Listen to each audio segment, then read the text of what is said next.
The most important part to any zoo is the animals in the enclosures they call home. Throughout the series, I'll be designing different enclosures for an array of animals, whilst also keeping guest interaction at the forefront of every build. Join me each week as I tackle a new enclosure and idea and try and bring it to life within Planet Zoo.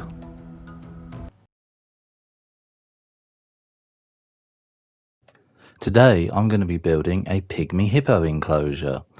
Here are the stats for the Pygmy Hippos. They aren't found in a large area, and you'll see the land and water requirements are both the same. And here are the social structures. I have a male and female in this enclosure. I don't want to make the group too large. To start, I'm building the pool here, and obviously keeping in mind that they need the same requirement for land and water is a key thing. And as you'll see, I'm using the circular tool here to make the pool instead of using the square stamps all the time, just so I can get a bit more of a unique shape. Something else I wanted to do with this build, I also wanted to use the fence panels instead of always using the null barriers. I was feeling a little bit lazy with this one, and also I thought it was a nice little idea for what I had planned. As you'll notice, it runs round the side here of the reptile house. Like I said in the previous episode, I wanted to include more enclosures around this part of the zoo, hence why I'm building here. So I'm placing this all the way around, but along the front here I do lower this fence because I wasn't really sure what I was doing with this build. I was making it up as I go along. I do add a secondary fence, which is an electric fence, just in case the hippos, got out for any reason. I'm currently just extending the path here. This is so I can build the rest of the enclosure. And like I say, because I was making it up as I went along, I didn't really know what I wanted, but I knew I wanted this little bridge to feature here. And I wanted as many possible views of the animals, which is what I want with all my enclosures, so that you can get the best possible view. One thing I do like about this enclosure is the fact that I decided not to carry the fence on under the path here and turned it into a null barrier, because this little plot of land you can see on the screen now, I was going to include it as part of the enclosure, but decided against it and thought it would be good to have some theming pieces there. So with the main fence done, it was time to move on to the secondary fence, which was this electric fence. Now this is quite fiddly. I've used this idea before, where it kind of wraps round in front of the fence, but the game automatically wants it to connect to the fence that's already there, so you do have to leave a little bit of a gap. So because of that, I do fill that awkward space between the two fences with foliage, just so it adds a bit of depth to the enclosure and also hides a bit of the electric fence from guests, so it isn't as noticeable. With a lot of the perimeter fence done, it was just this last little bit left to do, and this was quite simple and straightforward as there wasn't as much of the fence to fill in. Now it was time to get the hippo in, and once the hippo was in, I could start doing all the different textures like you can see on screen now. I knew they'd need like a mud pit and things like that, so I wanted to get that gradient right for them. I didn't know that pygmy hippos would need a huge amount of coverage, but they did, and I do spend a huge amount of time filtering through all the different foliage, trying to find the best type for this enclosure. With some foliage in, I had this awkward corner here to fill, so I started by using rocks, anything that the hippo couldn't really climb up on once in the water, just to really block it off, because obviously there is the null barrier, but I do need to fill that in, otherwise guests and the hippo could just get in and out from this space.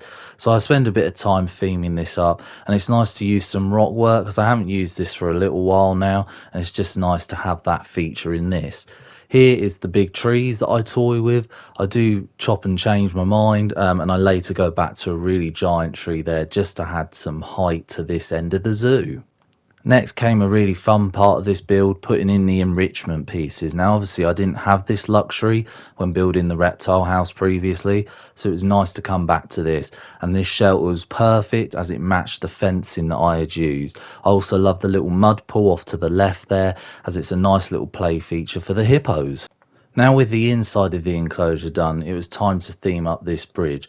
I really wasn't sure what I wanted to do with it, but I knew I wanted to add as many layers as possible. because I felt with the giraffe and zebra bridge that I'd built previously, it was just a bit basic and I wanted those different layers just to add some different textures. I also like these fence post pieces because they also filled in some of the gaps that were there, and also it just broke up that silver fence. I also later used this gold piece here as I thought it was just a nice little texture to add there on the bridge. With the bridge coming together, it was time to theme this here. Now, I wasn't sure what I was doing. I wanted to add something with a bit of height to it as well as length, just to fill in that space because it was very awkward. So I went with these log pieces, and I do later add some nice little hippo pieces as well, like statues. I did toy with shelters there that you can see, but I will be using them in a later build. It was just a case of trying to get as much stuff together to fill in that space, and also that long footpath off to the right there, I wanted that to be sheltered as well, so I was toying with different things to use, and I later settled on some nice wooden tunnel pieces that worked really well and opened up that space and also provided some shelter for guests when viewing the hippos. With that sheltering, I realised I had this sort of left side of the enclosure to fill, so I just got some more of these big bushes and placed them around the enclosure. One thing I loved about my lion enclosure was the lion ornaments.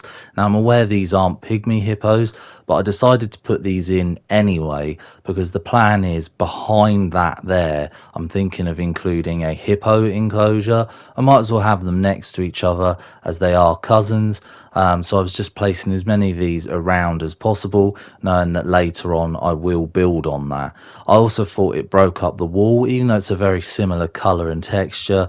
It was just nice to have a different pattern around the fence. The last thing to do was just to finish off this really awkward bit here on the slopes. So I used this mesh fencing, nothing too fancy. It just sort of blocked off the last little bits of space, and the theming hid it pretty well. Last thing overall to do was add some TV screens with information. I have missed this on the last couple of builds that I've done, obviously because I've done an animal talk for the sea lions, and then the reptile house it didn't really need to feature, so it was nice to have them again. Even though this build was quite short, I did enjoy building, and I look forward to building a hippo enclosure in the future.